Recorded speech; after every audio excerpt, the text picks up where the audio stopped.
Guselkumab é um medicamento imunobiológico muitíssimo importante, bastante prescrito, e esse mesmo medicamento, ele possui não apenas registro sanitário na Anvisa, ele também possui dentro do rol da ANS menção a ele. Ou seja, a Agência Nacional de Saúde Suplementar, a ANS, cita dentro da regra dela a cobertura desse medicamento. Mas, na prática, o que acontece? Por que tanta gente ainda reclama, por exemplo, que não tem conseguido acessar o tratamento com esse medicamento? Eu vou explicar agora para vocês um pouquinho sobre o Guselkumab e vou tentar jogar um pouco de luz a respeito disso. Do porquê que tem gente que, em casos em que a operadora de saúde cobre, por que tem casos em que ela recusa? Eu sou Elton Fernandes, eu sou advogado especialista em plano de saúde, professor de pós-graduação em importantes instituições da área, e autor de livro jurídico. Hoje eu vou tentar desmistificar um pouco para vocês sobre as regras do setor dos planos de saúde.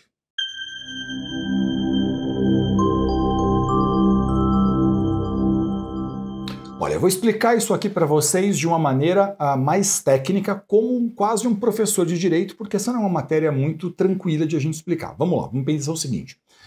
O rol de procedimentos da ANS, o que é? É a Resolução Normativa número 465 de 2021. Isso é o que a gente tem como rol de procedimentos da ANS. Então, o anexo 1 diz assim que medicamentos imunobiológicos, subcutâneo, intramuscular ou endovenoso têm cobertura obrigatória. Mas é o anexo 2, é essa resolução no anexo 2, que vai estabelecer quais são as condições que o paciente precisa preencher para acessar esse tratamento. Então, o que você pode fazer? Depois de terminar esse vídeo, calma a ansiedade agora. Você vai fazer o seguinte, você vai entrar na Resolução Normativa número 465 de 2021 da ANS e você vai procurar o anexo 2 e vai clicar no anexo 2. Quando você encontrar o anexo 2, você vai direto para o item 65 desse anexo. O que é o item 65? É justamente onde está listado esse medicamento. É justamente onde a gente vai encontrar menção a esse medicamento. E aí, dentro desse item, você vai ler o seguinte, olha, você vai procurar ali a sua doença e entendendo ali qual é a sua doença, você vai ler a regrinha de cobertura que a ANS estabeleceu para que um paciente possa acessar o tratamento com esse medicamento, ok? Anexo 2. Entrou lá no anexo 2, você vai encontrar então o item 65 e vai procurar a sua doença, que basicamente está ali em ordem alfabética. E aí você vai fazer o quê ao ler? Vai ler isso então e vai entender o seguinte, o seu caso está em acordo com a regra da ANS? Se você disser para mim, professor, o meu caso está em acordo com a regra da ANS, eu vou dizer para você, então, nesse caso especificamente, estando em acordo com a regra da ANS, você tem direito de cobertura natural por uma operadora de plano de saúde.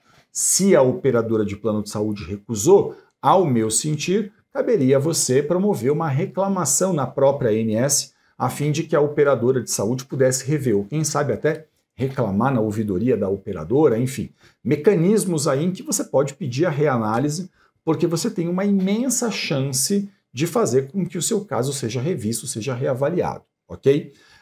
Aí você pode dizer para mim o seguinte, olha, eu entrei na regra da ANS, fui na resolução 465, encontrei o anexo 2, fui no item 65, encontrei a minha doença, mas meu caso não está em acordo com o que está descrito ali por alguma condição, por alguma particularidade. Ou você pode dizer para mim, esse medicamento está ali descrito para outra doença que não propriamente para a minha doença. E por isso a operadora de plano de saúde está recusando. Bom, nessa situação especificamente, aí eu entendo o seguinte, vai ser hora de você procurar um advogado experiente, especialista em plano de saúde, para poder te ajudar. Porque esse profissional, ele vai ter que sentar e fazer uma análise concreta a respeito do seu caso. Ele vai ter que fazer ali, entender qual é a doença, qual é a prescrição, qual é, por exemplo, vai ter que olhar para a prescrição médica para a doença e vai ter que entender até o seguinte, o que os pareceres técnicos, científicos dizem a respeito disso. Porque Essa análise, que às vezes ela até resvala muito numa análise técnica médica, vai ser, sem dúvida nenhuma, muito importante para um advogado fazer, para que ele possa saber como ele vai te ajudar. O que um advogado pode, numa situação como essa, fazer? Eu digo isso dentro da pós-graduação. Ele pode, por exemplo, primeiro, formalizar junto com você uma reclamação na INSS, formalizar junto com você uma reclamação no plano de saúde, se você quiser, se o seu caso, por exemplo, está em acordo com a regra da INSS, né? Porque a gente pode pensar o seguinte, de acordo com a regra da INSS, compete à INSS fiscalizar. Elton, não, meu caso não está em acordo com a regra da INSS. Bom, então esse advogado que eu mencionei, ele vai ter que fazer uma análise mais técnica, mais científica sobre a prescrição, para saber, por exemplo, tem indicação técnica na bula? Não está na bula, mas está em acordo com a ciência?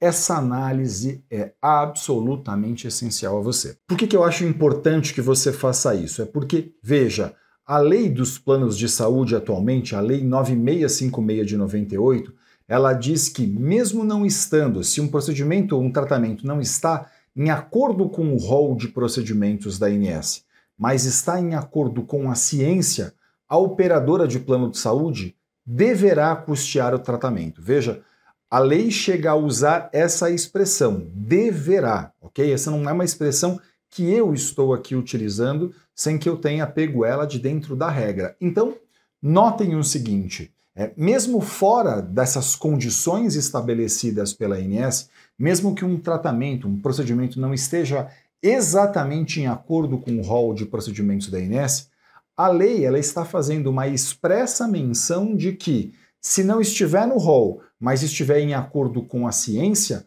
a operadora de plano de saúde deve fazer a autorização disso. De modo que o que a gente percebe muitas vezes é que, claro, as operadoras de planos de saúde elas continuam entendendo que elas só cobrem aquilo que está em acordo com o rol da ANS, mas a gente também precisa lembrar aqui que o rol de procedimentos da ANS é uma regra inferior à lei e que, claro, sempre que houver, então, um descompasso entre o rol e a lei é superior a esse rol de procedimentos. Na prática, então, a gente percebe que há um descompasso entre o rol de procedimentos da ANS e a lei em inúmeros casos. E a partir daí, o que fazer? Nessa situação, um advogado especialista em plano de saúde vai poder analisar o seu caso e ele vai poder, então, a partir dessa análise, entender o seguinte: se está em acordo com a regra da ANS, ele pode, ele mesmo, inclusive, ajudar você a formalizar a reclamação dentro da ANS. Essa é uma prerrogativa que o advogado tem, que esse profissional possui. E aí, claro, se não estiver em acordo com a regra da ANS, ele vai ter que entender o caso, analisar se é, por exemplo, a situação de mover eventualmente uma ação judicial contra esse plano de saúde, a fim de buscar no Poder Judiciário a cobertura desse tipo de tratamento. Okay? Então, essa é uma possibilidade que o advogado possui. E claro, você deve estar perguntando, mas será que se eu tiver, por exemplo, que mover uma ação, como é que isso funciona? Né? Como é que seria isso na prática? Isso não vai levar muito tempo? Deixa eu explicar um pouquinho para vocês essa questão. Olha, a ação judicial é um procedimento. Esse procedimento, por exemplo, ele pode ser feito com um pedido de liminar. O que é um pedido de liminar? Né? Um pedido de liminar é um requerimento que você faz a um juiz pedindo que ele determine desde logo, desde o começo do processo, o fornecimento do tratamento que aquela pessoa precisa. Então, por exemplo, se você demonstra para um juiz que existe um direito e uma urgência, o que o juiz pode fazer? Ele pode determinar desde logo o fornecimento daquilo que você está fazendo o pedido. Então, ele olha para o caso, ele sabe que um processo vai ser longo, e bem porque o juiz sabe que um processo vai ser longo, muitas vezes ele vai poder dizer o quê? Olha, estou entendendo que nesse caso, esse beneficiário aqui ele não pode esperar o final do processo para poder usufruir desse direito. Então, entendendo que existe direito e que existe urgência, ele pode, então, determinar essa liminar. Ele pode conceder essa ordem liminar a fim de que a pessoa possa usufruir desse direito logo no começo do processo. Ele pode fazer isso a qualquer momento. A qualquer momento da ação judicial, mas é mais comum, por exemplo, que haja essa análise desde logo, desde o começo, a fim de que, demonstrando que existe direito, demonstrando que existe urgência, que seu caso está em acordo com a lei, que o relatório médico faz a indicação clara de que há uma urgência, de que o caso está em acordo com a ciência, por exemplo, ele possa então fazer a determinação disso. E note, esse processo hoje em todo o Brasil é inteiramente eletrônico. Então assim, do Oiapoque ao Chuí, não importa onde você esteja, um processo judicial é inteiramente eletrônico. Imagina que você mora na cidade de São Paulo e você vai conversar com um advogado de São Paulo. Esse profissional vai mover uma ação judicial eletrônica. Hoje existem até audiências que são feitas de forma eletrônica, embora nesses processos especificamente que envolvem plano de saúde, é incomum que haja a necessidade de uma audiência. Pode haver a necessidade de outras questões, outras provas dentro do processo, mas audiência, participação de audiência, não.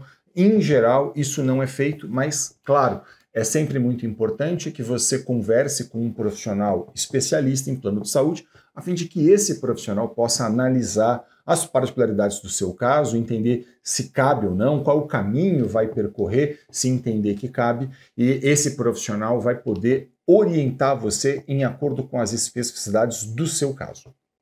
Você vai poder dizer para mim eventualmente, mas eu não conheço ninguém que seja especialista nisso. Veja, deixa eu falar uma coisa para vocês.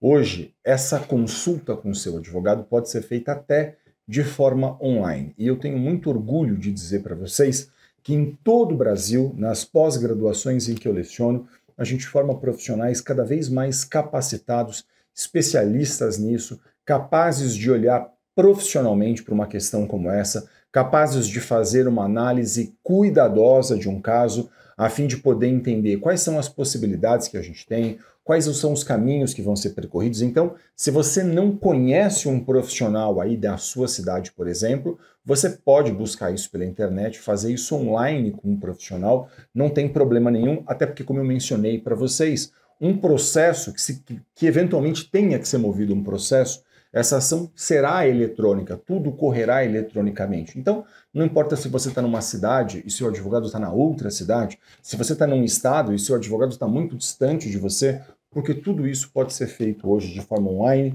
e eu tenho muito orgulho de poder dizer que em todo o Brasil a gente forma nas pós-graduações em que eu leciono profissionais muitíssimo capacitados para lidar com esse tipo de questão. Então, eu sugiro muito que você converse sempre com profissionais especialistas nesse tema.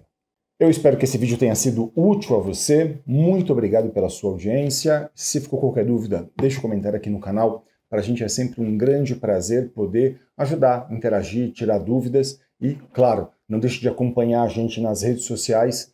Muito sucesso para você e saúde. Até o próximo vídeo.